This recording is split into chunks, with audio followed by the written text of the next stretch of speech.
You've likely noticed there are all different types of people on a team.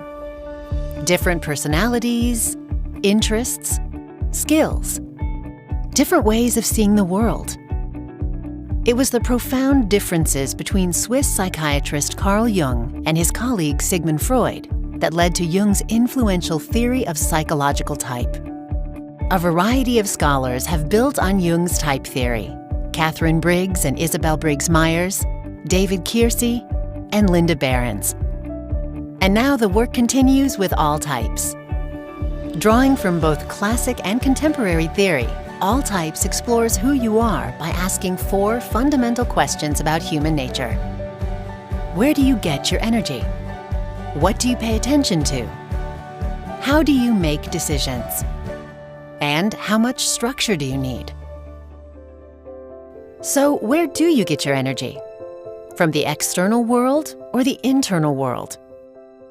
Extroverts focus on the external world and get their energy by interacting with others.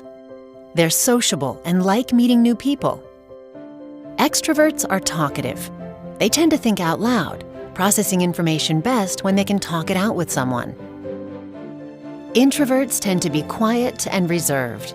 They need time on their own to process information. For an introvert, it's all about the inner world of thoughts and ideas, and they get their energy from those quiet moments of solitary reflection.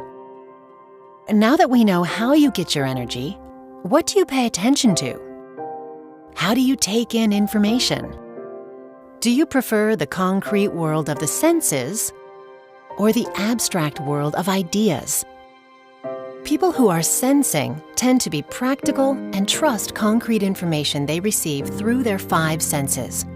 So, for example, if they were asked to describe a lemon, they might say, it's yellow, smells citrusy, and tastes sour.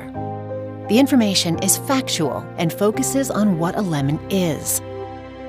People with an intuiting preference see things a bit differently. They tend to focus on what could be. They don't see a lemon.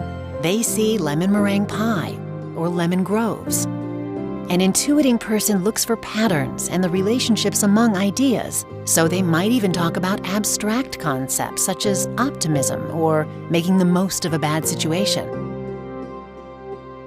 Sensing or intuiting are about how you take in information. But how do you make decisions? People with a thinking preference make decisions logically by considering what makes the most rational sense. They're guided by their heads versus their hearts and would rather not let emotion influence their choices. People with a feeling preference, however, are guided more by their hearts. They use their personal values to guide their decision-making and consider the impact a decision will have on others. And finally, there's the question of how much structure you need.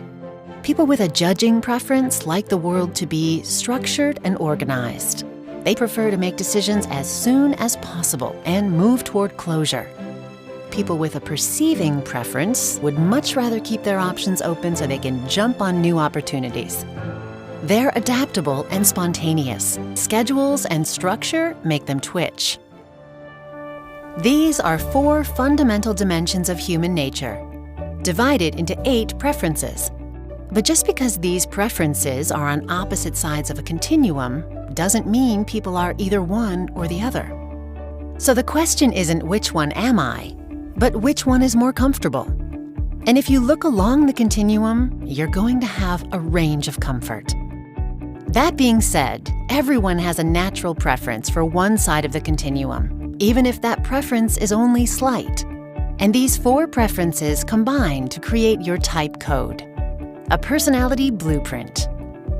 There are 16 possible types, and all of them are equally valuable, because a successful team depends on the unique perspectives and strengths of each team member. Each type contributes something unique. Each type contributes something valuable. But more importantly, all types helps team members understand and value each other. After all, a team takes all types.